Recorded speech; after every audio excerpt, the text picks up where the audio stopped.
Welcome back to Movie Recaps. Today I will show you a sci-fi, romance, drama film from 2016, titled Passengers. Spoilers ahead. Watch out and take care. The interstellar spaceship Avalon can be seen traveling through space, headed to a colonized world called Homestead 2. All of its quarters are empty, the vessel is on autopilot. The 258 crew members as well as the 5,000 passengers are in hibernation. Suddenly, the ship passes through an asteroid belt that's weakening its shields. Power is diverted to the main shield, but the ship is on a collision course with a giant asteroid. Suddenly, the asteroid collides with the ship, causing various malfunctions. The ship begins self-reparations, but one of the hibernation pods activates. The passenger awakened is Jim Preston, a mechanical engineer. His pod opens and an automated system helps with his awakening, telling him that he spent 120 years in suspended animation and that the ship is only 4 months away from Homestead 2. He's told that he will be able to spend that time enjoying the luxurious aspects of the ship. Jim receives instructions about his ID band, his cabin and the primary activities he's to take part of, prior to the arrival on the planet. Excited and nervous to meet the people on the ship, he gets ready, leaves his cabin and walks into an automated class meant for an entire learning group. Jim looks a little anxious, as the hologram explains the situation on Earth, calling it overpopulated, overpriced and overrated. It tells him to hold his questions to the end of the lesson, but Jim keeps asking why he's the only one there. He realizes that the hologram can't answer him and goes to search for other people. He gets to the main concourse of the ship. No one is there either, but an automated informational desk offers to help. Jim asks to talk to a real person and it sends him off to talk to a steward, but when he finds that no one is there too, he asks to speak to the captain. When he gets to the bridge, even though he doesn't have access to go inside, he can see that none of the main crew is awake either. Jim eventually goes to the observatory, where he finds out that the ship is actually 90 years away from Homestead 2. He realizes that he woke up too soon, so he rushes back to the concourse and sends a message back to Earth asking what he should do, because he doesn't know how to get back into hibernation.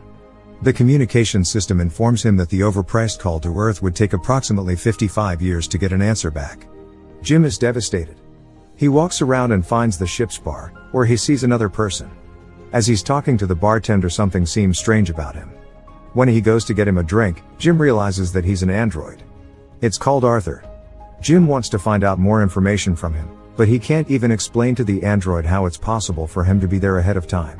Jim wakes up in his cabin the next day and goes to the cantina, where he quickly realizes that most of the things on the menu are reserved for gold-class passengers only.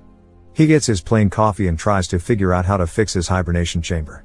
After he gets all the tools, he manages to get it operating and lies down inside of the pod. But nothing happens. Next, he decides to use the tools he found to get into the crew's hibernation chambers.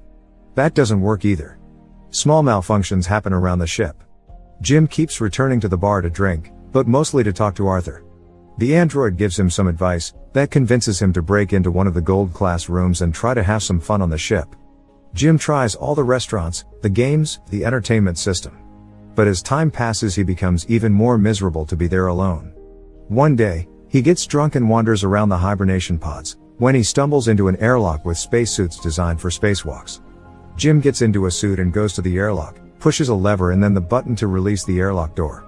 Once outside the ship, he's mesmerized by the view. He's the only conscious human being experiencing that moment in time. Jim releases the magnets on his boots and floats in space, feeling devastated. He comes back inside, takes off the suit, but goes back to the airlock without it on. He pulls the lever, ready to end it all, but changes his mind in the last moment, runs back inside and slips on a bottle. Jim stands up and is instantly drawn to a woman in one of the pods, named Aurora. He searches for her files in the directory and listens to her passenger interview, becoming enamored with her. Later he's seen sitting next to her pod, still listening to her interviews. Back in the bar, he's reading some of her work and is talking to Arthur about her writing. He becomes obsessed with the irony of his situation, going to another planet for a better life, waking up early and not getting there, and finding his perfect woman, only for her to be out of reach. Jim keeps thinking about her and starts getting the idea to wake her up too. He talks it over with the android, but he doesn't understand the conundrum. If he wakes her up for his own benefit, he'd be stranding her there with him, to die on the ship. Jim decides against it first, but as time goes by he can't let it go, until one day, he changes his mind. He goes to her pod and manages to activate it. As she's waking up and going through the same process as he did, he hides and goes back to his room. A little bit later he goes to the main concourse, hoping to find her.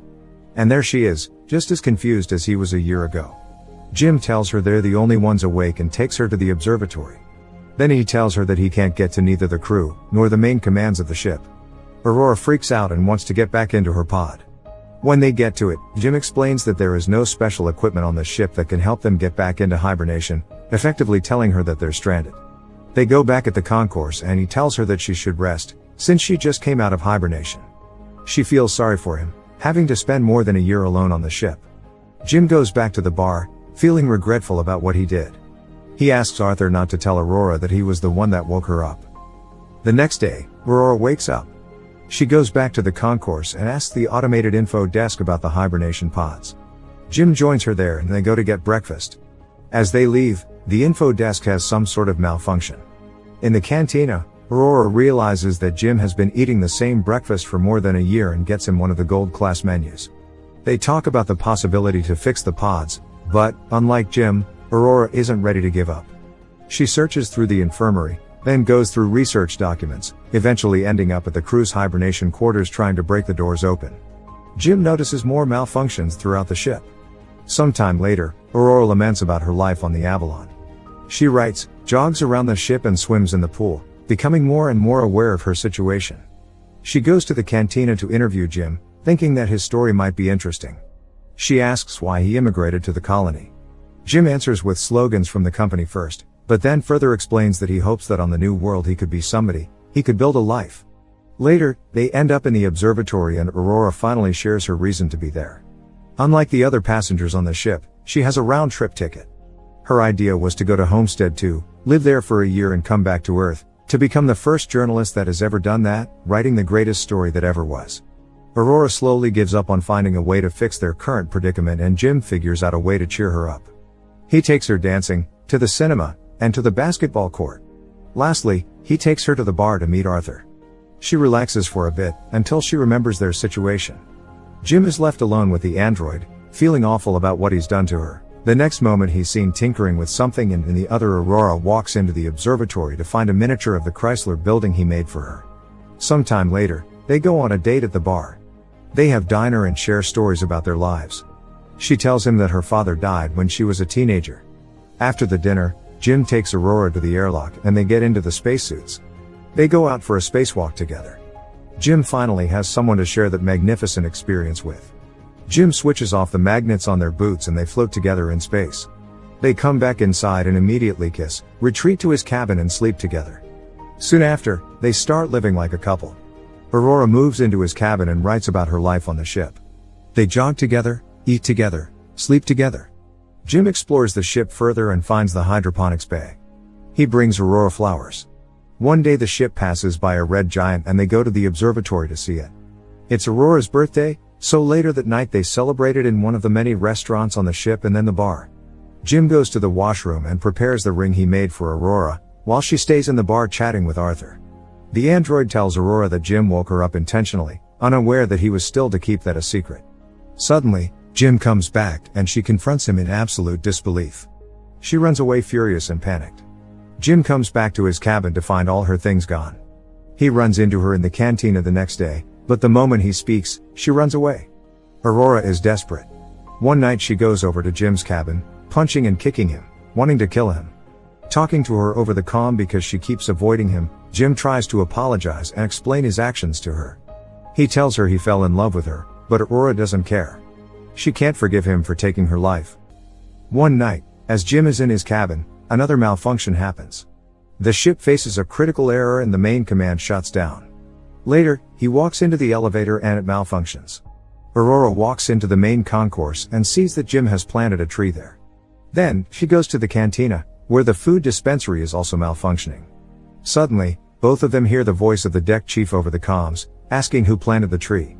They both run into the concourse and see Gus Mancuso standing in front of Jim's tree. They introduce themselves and tell the chief about the situation. He doesn't understand how 3 pods could fail.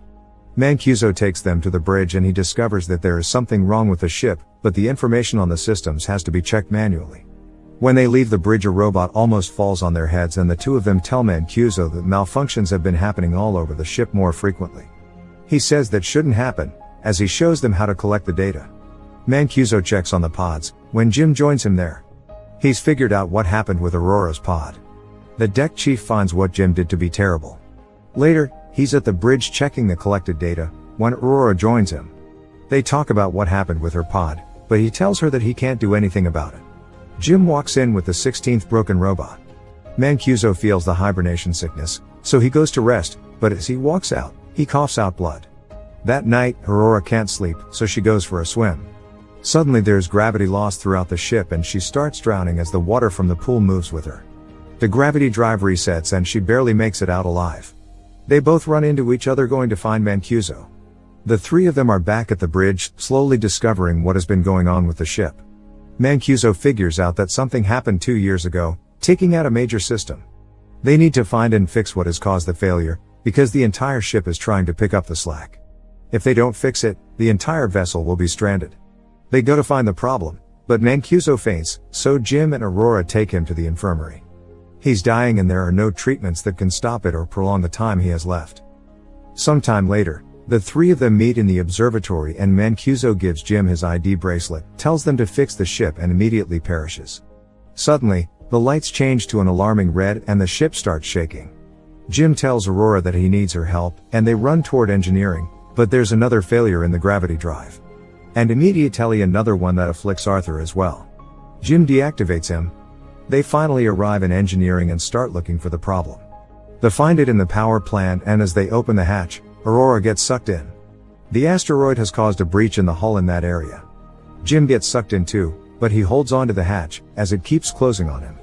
Eventually he gets sucked in too, but they quickly manage to seal the breach.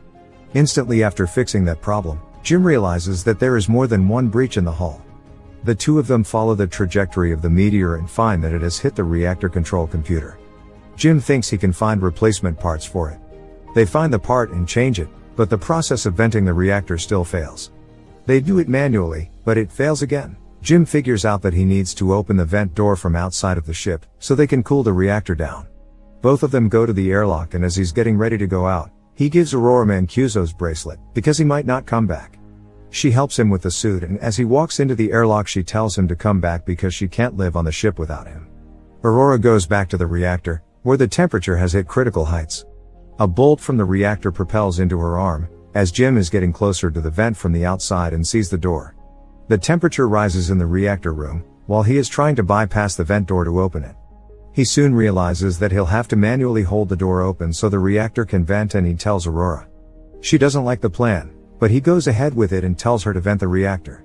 She doesn't want him to die and they argue, but he tells her that they have to save the other people and she vents the reactor. The process is successful, but the fumes from the reactor push Jim away and break his tether. The pressure in his suit is dropping too. He tells Aurora what happened and she moves as fast as she can to get to another suit and bring him in. He apologizes to her again. She puts on a suit and flies out to get him, but her tether is too short. She's pulled back, but suddenly grabs onto his tether and manages to pull him in. Aurora drags Jim into the infirmary, only to find out that he's already dead. She uses Mancuso's bracelet to override the medical protocols and to resuscitate him. The medical pod does the work automatically and revives Jim. Aurora forgives him. Later, Aurora fixes Arthur and they give Mancuso a proper space burial. Jim takes her to the infirmary and tells her that he's found a way to use the medical pod as a hibernation one. He tells her to get inside the pod and ride out the rest of the journey in there. But, as is later revealed, she declines and decides to stay with him, awake on the ship. Jim finally proposes to her and they live out their lives on the ship. 88 years later, the Avalon arrives on Homestead 2. The crew wakes up and finds the ship in a very unexpected state. Aurora leaves them a message, retelling the story of the life her and Jim had on the ship while the rest were sleeping. Make sure to subscribe and turn on notifications so you can watch more videos like this. Thanks for watching.